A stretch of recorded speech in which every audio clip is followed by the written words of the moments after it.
My name is Joe Popp. In 2017, I took a tour of the 48 continental United States as a singer-songwriter on a motorcycle. This is my story.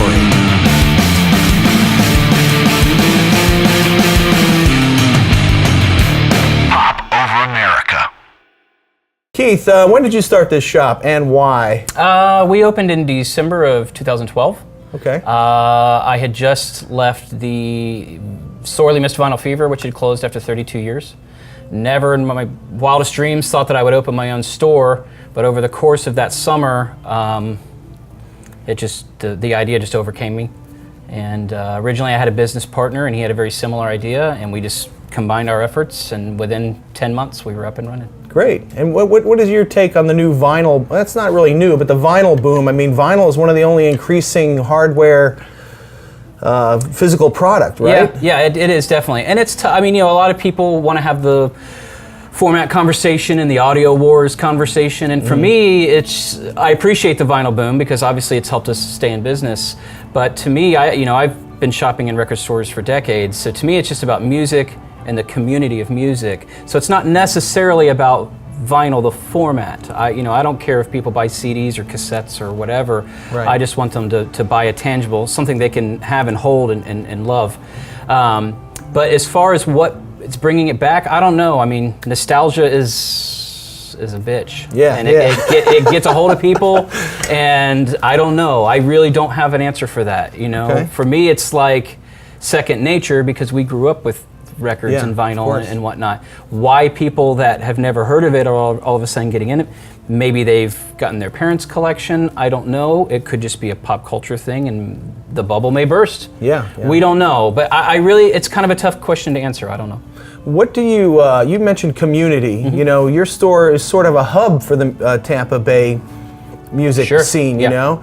And talk a little bit about that. You played in Pogo, and I was in Dogs on Ice, and in my own band, Joe Popp, back in the day. Yep. What do you remember from those first days? Like, what was your arc of moving here and sort of, having that happen? Well, let's see. Well, I'm here. Let's get this shit All right. Oh my God.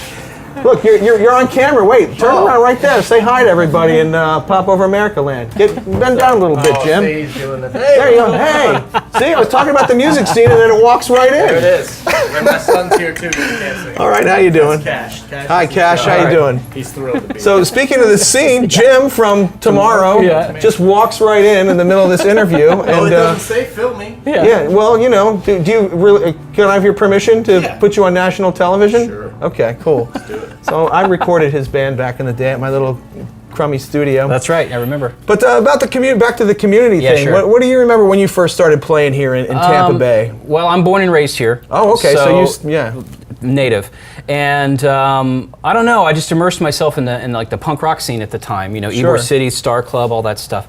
And when Pogo formed, just few years after that, and I don't know. The scene was just really hopping then. Of course, it was pre-internet, right? Pre-digital download, any of that kind of stuff. So people, I think, were just hungry and desperate for original music. At least at the time, and you can relate to that. Yeah, absolutely. I mean, we talked about the Stone Lounge earlier, and the music scene, and places to play, Blue Chair Music, wherever, Gallery Film House, wherever shows happened. Right. And I don't know, it just, that personally, I just immersed myself into it, and that in itself is what inspired me. And I still kind of feel that here 25 years later, 30 years later. I still feel like I'm that guy trying to carrying the torch a little bit, awesome, maybe. Man. Sure. Well, you're definitely doing it with this store. Sure. And I mean, I live in New York, so I'm far away, but I follow your stuff on Facebook and all the internet and stuff like that. And you always have bands playing here, and a lot of guys I used to play with and stuff. And and it's nice to have a haven, and it does remind me of the old Blue Chair that used to be on 7th Avenue a lot, just by its feel and its just the way you program it, with the bands and stuff like that. So what do you feel is the most important thing about sustaining this record store, other than making a living? Do you think you're doing a service to the community? I think you are, and I think a lot of people think you are, because where is that place to go? When I lived in Ybor, it was Blue Chair. Right. Before that might have been the Star Club or the Brass Mug, or before we started being able to play the State and places like that, we had to play all these little places, and That's right. Tarantula Records. I don't know if you remember those guys. I They used to let us play, and all the kids over there would come out, and it was just an amazing thing. I agree. So, I mean, you are carrying that torch. Sure. Do you remember, I mean, for me, the early 90s in Tampa were very strong for the punk scene and the independent music scene. I don't want to say punk because there was a lot of different bands. Very. But then I felt like in 97 there was kind of a downturn with the DJ explosion. Can you talk about that for just a couple minutes? I really, you know, it's funny. I really don't know what it was, and I agree with you. It seemed like we had this heyday of the early 90s, and the punk and hardcore scene kind of became a little bit more post-hardcore, and the indie rock boom kind of happened nationally, so we started to see bands kind of starting to do a little bit more of that, you know, and you had Edison Shine, you know, Gerald Hamill and whatnot, and ourselves, Pogo, doing a little bit more of a guitar-based indie rock, and because of what we were listening to at the time. So, and that lasted a few years. I don't know if maybe it was the internet, and people started staying home more and going online, or file sharing as far as listening to music goes.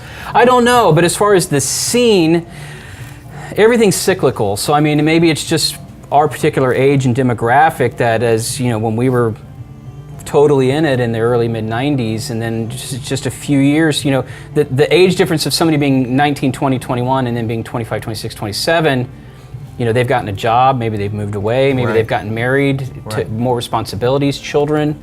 So I think that's cyclical with each. And how do you feel the scene is now? Comparison to like that lull in 97. I moved out of here in 2000 because of that lull. So yeah, there's still a lot of great bands, and there's still a lot of exciting things happening. Personally, as somebody who's never left the scene and always been a part of it, either through the shop or the label or my own band, there is a little bit of a dip right now. There's always going to be an ebb and flow. Right. We're in a little bit of the downward, you know, and it's not about quality bands. It's actually quantity. You know, there's just not really any. There's only a handful of bands that are really connecting with the public right now. Right. And I don't think that's anything about the quality of the bands. I think it's about maybe the scene itself. Yeah. You know, people are really enamored with who the hot new band is, meaning on a national level. So, you know, somebody can play Ybor on a Friday night and the place is packed, and the local band that opened can be fitting and very popular, and that local band will play a week later and there's nobody at the show. Right. So I don't know. Right. All right, that's Keith Ulrey from Microgroove Records on Pop Over America. Thanks, Keith. Awesome. Awesome, man. Pop Over America is made possible by support from Alto Music, Ulrey Helmets, Corbin Motorcycle Seats, D'Addario Strings, Huffy Carbon Fiber Instrument Cases, Michelin Motorcycle Tires, Otherworld Computing, and Cena Bluetooth Motorcycle Devices. Stay tuned for the next episode of Pop Over America.